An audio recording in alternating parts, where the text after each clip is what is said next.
Okay, so let's switch gears. You speak a lot about character development. It's something which some people are interested in, some people aren't interested in this day and age.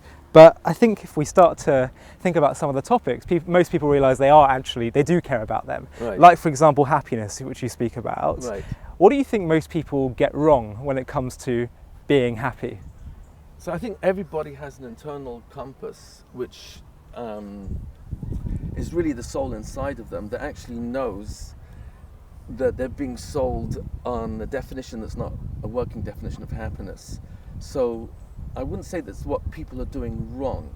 We're part of a Western culture that had a deliberate policy. I'm not calling this some sort of conspiracy theory, but in the world of advertising, it happens to be, especially having come from that world, there's deliberate manipulation. So happiness and everything that is packaged with happiness, meaning, fulfillment, a sense of I'm moving ahead in my life, I feel accomplished, I'm successful. All those are the feeders of what you and I might call happiness. They are being associated to products and services, as opposed to happiness actually being a choice I make.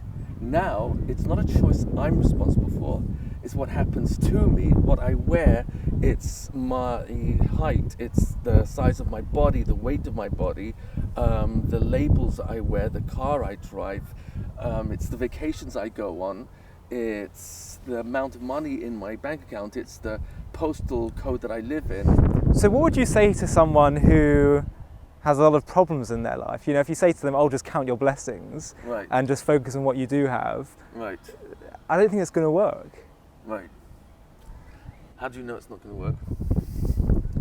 Because sometimes things are very, very difficult and they can become so, consuming in your life that it's hard just to wake up every day and say, well, thank God I have this and that and that and that, when something is so deeply, troubling. We don't, even in the Torah, we see people who are great figures, like Jacob, who are often troubled, and we could say to them, well, why don't you have more?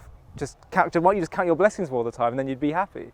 It seems like sometimes you can't always be happy. Was that true? So I don't think we're talking about always being happy without ever taking the bumps in the road as painful and difficult. We're talking about reality thinking versus non-reality thinking. So here's the logic. If I have a right to be unhappy for what's going wrong in my life, with my wife, in my health, with my wealth, in my spouse, with my house, I'm a poet and I know it. If I have a right, and it's a big if I have a right to complain and say what's wrong, then I should follow my own logic and also admit what's right. But if I'm going to follow that logic, then you really have to take the following into account. How much are my eyes worth to me? How much is the ability to talk? You meet people with debating diseases, and they're making a choice to be broken or bitter or worse, even angry and despair and giving up.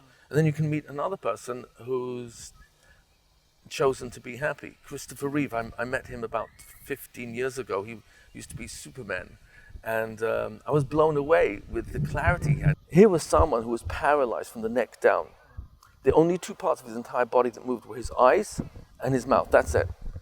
And he's rolled onto a stage, and he has an apparatus strapped to his chest that enables him to breathe one deep breath at a time in order to actually give out one sentence, and with obvious difficulty. And the first words that came out of his mouth were, "I've never been more happy in my life than since my accident." What? So I said, he's a good actor, but give me a break. Yeah. He said, because I discovered the real me. He said, the real me is not my body. He said, if God left me with a brain and a heart, I could still choose to be happy. He said, the real me is not the many homes I own. He said, the real me is not the tens of millions of dollars in my bank accounts. He said, the real me, and he started giving us the most simple examples that blew your mind. He said, the real me is when my wife looks at me and I look at her and I say, why do you still love me?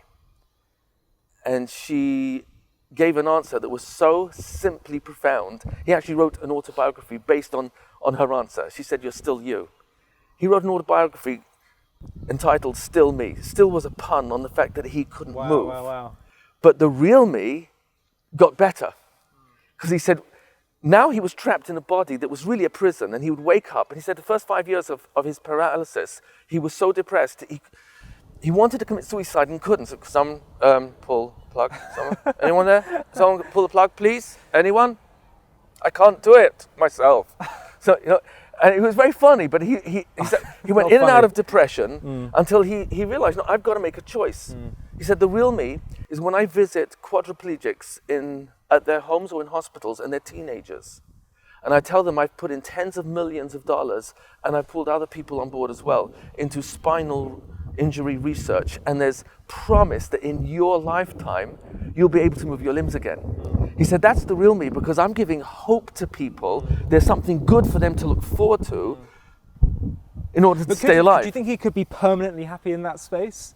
Let's say life existed forever. I don't think it would be realistic. But he was forced to come to a conclusion. Yeah. I don't have the function of my entire body. I don't have the ability to be mobile. I do not have independence. So there's a lot of personal dignity that he has absolutely no choice in. It took his wife every morning with someone else to dress him 2 hours every morning. Do you not think that ultimately, though, it can only be truly something you can overcome these difficulties if you actually make meaning in the suffering itself, as well as being grateful for what you can do? Absolutely. But also believing that the suffering you're going through has some kind of bigger picture. So that's always the case. That's always the case. But you're asking originally on the simple, if you want to call it, the definition of happiness. Yeah.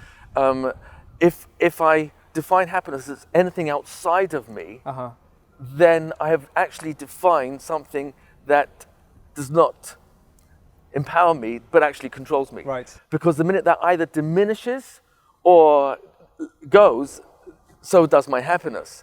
So ultimate happiness has to be something that we are choosing internally, in which case it doesn't mean there won't be a divorce, it doesn't mean there won't be a health setback, it doesn't mean there won't be a financial setback, but it does mean that if I've been training myself to pay attention to the good in my life, in my wife, in my home, in my children, in my health, then I'm much better positioned that when I get punched and I take the hits, I've got much more inner strength to be able to say, what else do I have in my life to be happy for? Sure. So that's really the bottom line. It doesn't mean suddenly there's not going to be any unhappiness.